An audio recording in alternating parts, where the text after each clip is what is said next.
बिस्मिल्लाहिर्रहमानिर्रहीम। मेरा नाम मोहम्मद अकरम है। डियर स्टूडेंट्स, कैसे हैं? मैंने सोचा कि आपका कोई तलीमी खर्च ना हो, इस सिलसिले में हमने ऑनलाइन लेक्चर का आगाज़ किया। तो आज हम अपनी इंग्लिश एफए पार्ट 2 बुक 1 का जो पहला सबक है द डार्विन सन, उसके बारे में बात करेंगे। सर जेम्स जीन्स कहते हैं कि ये जो कायनात है ये पहले से तयशुदा मनसूबा नहीं है, बल्कि ये किसी इत्तेफाक का कशिशसाजी है। और इसमें हमने ये देखा है कि सर जेम्स जीन्स की जो पहली किताब है पुर इसरार रमूज, उसमें उसके पहले हिस्से में से ये सबक लिया गया है और इसमें दो बातों पर बहस की गई है। एक बात तो ये कायनात वजूद में कैसे आई और दूसरी कि इंसान की तख्लीक कैसे हुई और इंसान का इस कायनात के अंदर मुकाम है वो क्या है। तो हम ये देखते हैं कि सर जेम्स जीन्स कहते हैं कि ये जो कायनात है ये लाखों सितारों से भरी पड़ी है और किसी तरह एक सितारा जो है वहां से हरकत करता हुआ आया खला में से और सूरज के करीब आ निकला और उसने सूरज की सतह पर एक पहाड़ बनाना शुरू कर दिया, गैसों का और जहरीली गैसों का और धातों का। फिर ऐसा ऐसा जैसे जैसे उसके करीब सितारा आता गया सूरज के, तो वो जो पहाड़ है वो बड़ा होता चला गया और जैसे ही उसकी कश शक्ल अपनी खत्म हुई तो वो जो बड़ा पहाड़ था वो टूट कर टुकड़ों में तकसीम हो गया और वो जो टुकड़े थे वो उस सूरज के मदार में गर्दिश करना शुरू हो गए। उनको ही हम सियारे कहते हैं। जमीन उनमें से एक है। अब ये देखा जाए तो ये जो नजरिया है सर जेम्स जीन्स का, ये हकीकत के बिल्कुल मुनाफी है।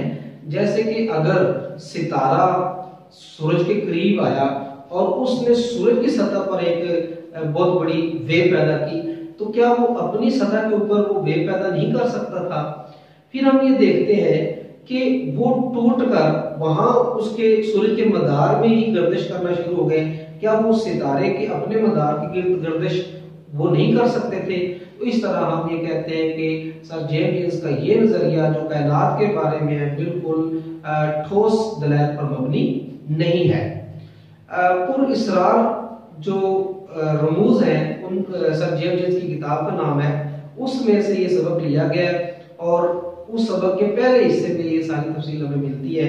दूसरा ये कि अगर वो कहता है कि जैसे जैसे ये सितारे जो है, ये सियारे जो हैं, ये ठंडे होने शुरू हुए तो वहां पर फिर उनमें से जो उन पर जो जिंदगी का जो आगाज होना शुरू हुआ, सबसे पहला जो सितारा है यानी कि जो टुकड़ा जो सियारा था जो सूर्य के गिर्द गर्दिश कर रहा है, ऐसा ऐसा वो सर्द होता गया और उस पर फिर जिंदगी का आगाज हुआ, जिसे हम जमीन कहते हैं। तो जमीन पर वो कहते हैं किसी तरह एक सादा जरासीम पैदा हो गया और उस सादा जरासीम से फिर इंसान की मौजूदा जो सूरत हाल है या मौजूदा जो हालत है वो उसी जरासीम का नतीजा है। इस तरह ये सारी बात हमें इंसान की अजमत के खिलाफ उकसाती है और इस तरह के हम कहते हैं कि इंसान अशरफुल मखलूकात है, तो फिर ये बात इस बात के मुनाफी है। बतौर मुसलमान हमारा ये अपना अकीदा है कि हर चीज अल्लाह की पैदा करता है और अल्लाह ताला की तख्लीक है। अल्लाह ताला कौन कहता है और चीज जो पैदा हो गई और बकायदा एक प्लान के तहत अल्लाह ताला ने इस कायनात को एक वजूद दिया। और जैसा कि हम सबको पता है कि पैदा करने वाली जात भी वो है और एक दिन जिस तरह जो किसी का दिन मुकर्रर है उसी मुकर्रर वक्त पर ही उसको मौत आनी है और फिर अल्लाह के हुक्म से मलकुल मौत को भी मौत आ जानी है। तो इस तरह ये सबक की जो एक समरी थी वो आपके सामने पेश किया। अब मैंने सोचा है कि कुछ अहम जो सवाल इंपॉर्टेंट जो क्वेश्चंस हैं वो आपके सामने डिस्कस किए जाए। तो उनमें से ये जो इस सबक में से ये 5-6 सवाल जो हैं ये ज्यादा इंपॉर्टेंट है। इनको ही आप याद कर लें तो इनमें से कोई ना कोई सवाल आपके पेपर में आ सकता है। तो पहला सवाल है कि how is it that a star seldom finds another star near it, कि ये कैसे मुमकिन हुआ कि एक गर्दिश करता हुआ सितारा दूसरे सितारे के करीब आ गया। तो इस सवाल का जवाब ये है द यूनिवर्स कायनात इज है वेरी वास्ट, बहुत वसी। कायनात बहुत वसी है। मिलियंस ऑफ स्टार्स, लाखों सितारे ट्रैवल सफर करते हैं इन कंप्लीट लॉनलीनेस, मुकम्मल तन्हाई में। लाखों सितारे मुकम्मल तन्हाई में सफर करते हैं। द डिस्टेंस बिटवीन देम, उनके दरमियान सफर या फासला आर वेरी ग्रेट, बहुत ज्यादा है।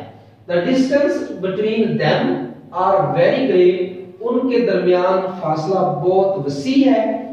Therefore, लिहाजा नो चांस, कोई मौका नहीं, फॉर अ स्टार, एक सितारे के लिए, टू कम, कि वो आ जाए, नियर द अदर, दूसरे सितारे के करीब। इन सितारों के दरमियान बहुत वसी फासला है, लिहाजा ये नहीं हो सकता कि कोई एक सितारा दूसरे सितारे के करीब आ जाए। दूसरा सवाल है, व्हाट हैपेंड, क्या वाकया रूनुमा हुआ, when according to sir James James के मुताबिक, जब अ वेंटिंग स्टार, एक गर्दिश करता हुआ सितारा, वेंटिंग थ्रू द स्पेस, खला में से गर्दिश करता हुआ सितारा, केम नियर द सन, सूर्य के करीब आ निकला।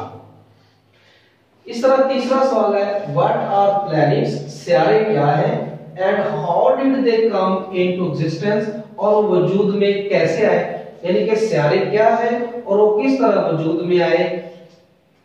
इस तरह सवाल नंबर 4 है, व्हाट हैपेंड, क्या वाकया रूनुमा हुआ, when the venting star came near and near, जब एक गर्दिश करता हुआ सितारा करीब से करीब आता चला गया।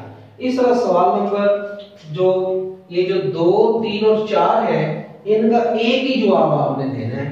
तो जवाब ये है, व्हेन अ वेंटिंग स्टार, जब एक गर्दिश करता हुआ सितारा, came near the sun, came near the sun, जब एक गर्दिश करता हुआ सितारा सूरज के करीब आ निकला, इट रेज्ड, तो इसने बढ़ा दी, इट रेज्ड, इसने बढ़ा दी, अ बिग वेव, एक बड़ी लहर, अ बिग माउंटेन भी आप कह सकते हैं, एक बड़ा पहाड़ बना दिया, on the surface of the sun, सूरज की सतह, इसने सूरज की सतह पर एक बड़ा पहाड़ बना दिया, एक बड़ी लहर पैदा कर दी।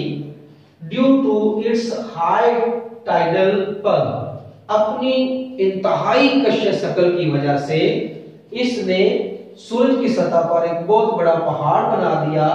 When it came nearer and nearer, जैसे जैसे ये करीब आता चला गया, the wave rose higher and higher, तो जो वो लहर थी, वो जो पहाड़ था, वो ऊंचे से ऊंचा होता चला गया।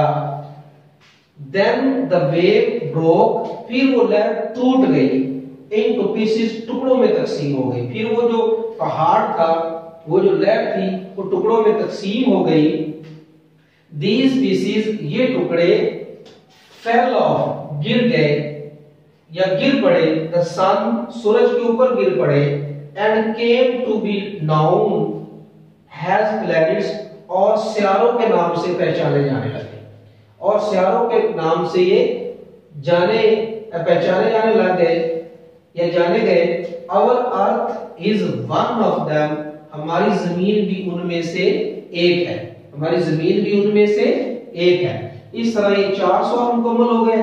आखिरी हमारा सवाल है सवाल number 5, Why there is no life on the star, कि सितारों पर जिंदगी क्यों मुमकिन नहीं है, या सितारों पर जिंदगी का वजूद क्यों कर मुमकिन नहीं है। तो इस सवाल का जवाब ये है, लाइफ इज नॉट पॉसिबल, जिंदगी मुमकिन ही नहीं है, ऑन द स्टार्स, सितारों पर, बिकॉज, क्योंकि, दे आर सो हॉट, कि वो बहुत गर्म है, दे आर सो हॉट, वो बहुत गर्म है, life would melt away there, वहां जिंदगी पिघल जाए। So there is no life on the star, लिहाजा सितारों पर जिंदगी नहीं है।